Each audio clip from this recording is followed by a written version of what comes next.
So this is a quick comparison video for the Horl 2 Pro and the Horl 3 Pro. I purchased the 2 Pro just over 2 years ago, and this one, the Horl 3 Pro, I purchased a week ago. I've given them both plenty of outings, this one regularly for 2 years and this one quite a bit for the last week.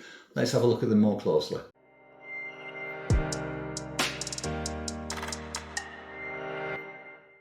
Right, so the Horl 2 Pro I purchased for £299 and the Horl 3 Pro I've purchased for £399. So this is a third more expensive. Let's see if the improvements that they've made actually make it worth the extra. Right, now they may look identical, so this is the 2 and this is the 3.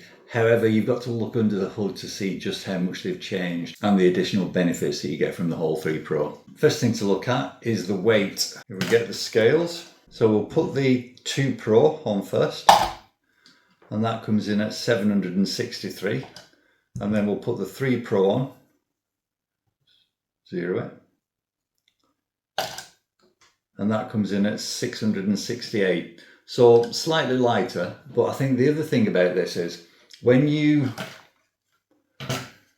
put them both together and you roll them, the Horl Pro 2 has a tendency to keep rolling when you get to the end of the stroke.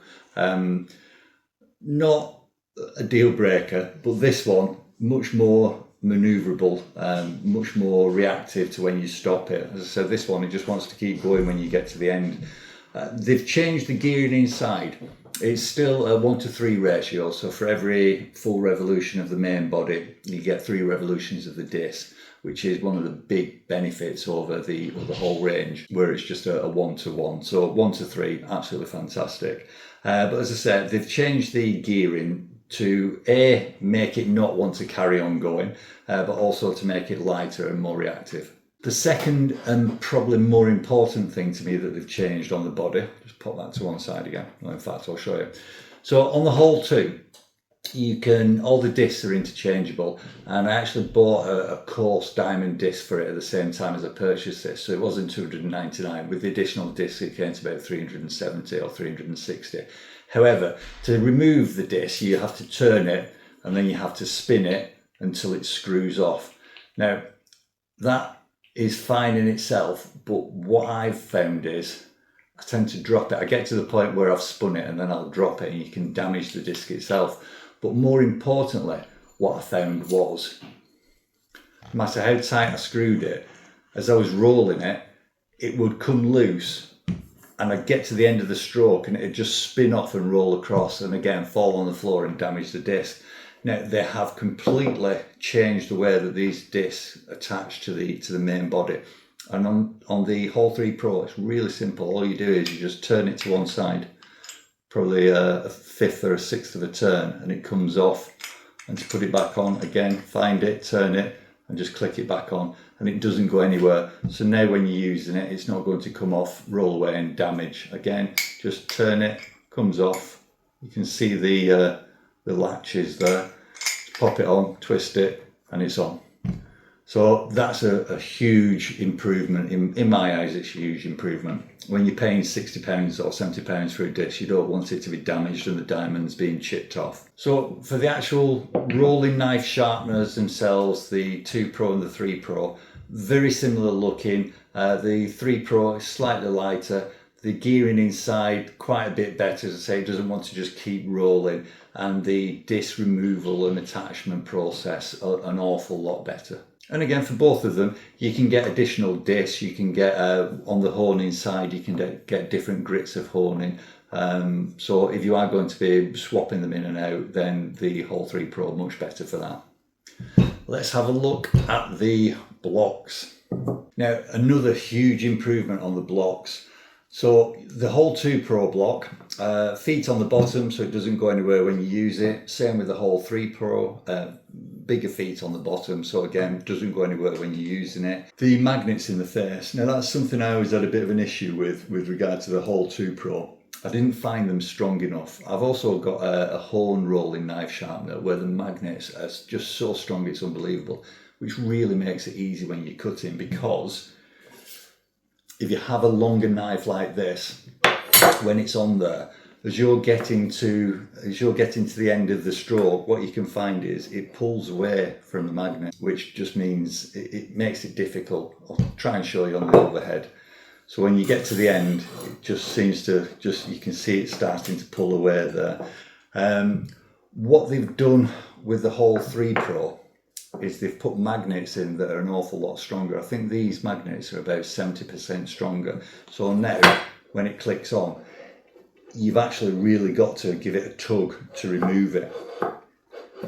Whereas with the 2, it's relatively simple. And the 3 again, it's not as simple. So this is going to be much better with longer knives, and that's the same on both sides, obviously.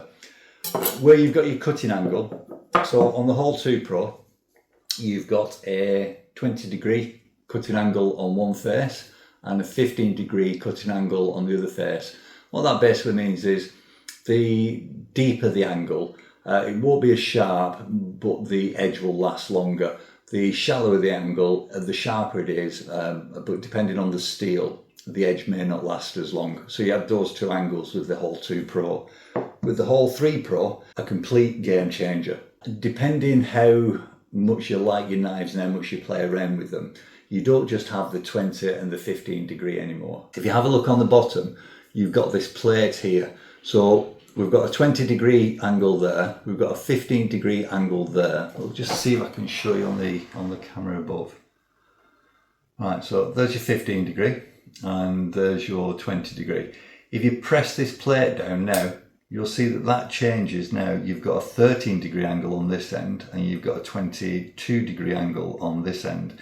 Press it down once more and you've got a 10-degree angle now on this end, so for an extremely sharp edge, and a 25-degree angle on this side for a sharp edge and a long-lasting edge, but not quite as sharp as something that's got a shallower angle. If I pop them back in, as I say, you may think, well, why do I need that range of edges? You may want to be in the kitchen with a Japanese knife that you can sharpen until the cows come home to the nth degree. So you can put that at a 10 degree and just keep resharpening it. The 25 degree, you may have an outdoor knife that you want it to stay sharp for as long as possible while you're outside. So that's where that would come in.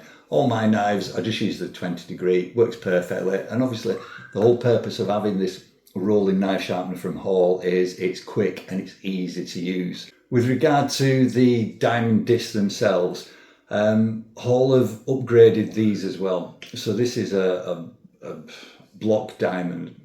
Not too sure about the science behind it, but it removes metal up to 80% more efficiently than on the Horl 2 Pro. So that's a big difference there. And because of that, I haven't gone out and purchased the additional coarse sanding disc. So that saved me some money. But if we now go to the summary, and just if I give an overall view of the Horl 2 and the Horl 3 Pro, and whether this is worth paying the extra £100, well, the cost definitely comes into it. And my biggest bugbear with Horl is it's £399. It's also €399, which is a huge discrepancy on the conversion. The pound's worth at the moment 20% more than the euro, yet I'm paying a light price for it. Now lots of people will say, well, it's because of Brexit, this, that and the other. That's not the case. There's lots of other things that I buy from Europe where I pay substantially less in pounds than I do in the euro price. I think it's price gouging by Horl. It's not something I'm happy with, and that's the only reason why, that's the only negative that I could give to buying a Horl product. I don't think I think there's definitely a disparity between the euro and the pound, and that should be reflected in the price. It is by lots of other manufacturers. The main point is, do I think it's worth 1/3 more for the Horl 3 Pro over the Horl 2 Pro? Yes, definitely. Having used the Horl 2 Pro constantly for 2 years, I know that it's a well-engineered bit of kit that it has got long life to it. So the more you use it, the price per use comes down. If you're going to spend £400 on the Horl 3 Pro, that's going to give you the same cost effectiveness. The more you use it, the cheaper it will be per use. It's from what I found using it for the past week, it does appear to be faster. I'm not having to swap out the disc from the coarse to the normal diamond. I did only get the coarse one, in all honesty, because I wanted a fresh start with all my knives, so I knew that they were really going to take some hammering. But it does appear to work faster. It's easier on the hand when you use, and I say it's not wanting to keep going when you get to the end of the stroke. Probably the biggest benefit for me though is those magnets, the improved magnets in there. You can really feel the difference in them, and you don't get the knife wanting to come off the holder as you get into the end of the stroke with the longer knives. So do I recommend the Horl 3 Pro over the Horl 2 Pro? Yes, definitely. I'm presuming they're actually going to stop selling this anyway. They are going to continue to sell the disc, so if you do have one and you're going to keep it, then don't worry about that. They're going to keep selling the disc, because obviously there's thousands of these out in circulation and it's a money maker for them, so they will continue to sell the disc. They're not interchangeable, so you can't use the Horl 3 Pro discs. But yeah, an extremely well engineered bit of kit. £400, a lot of money, but it does exactly what it says on the tin, just like the Horl 2 Pro. But if I was having to choose one, it would obviously be the most expensive one and the latest model, which is the Horl 3 Pro. So yeah, huge recommendation if you want to pay the same in pounds as you do in euros.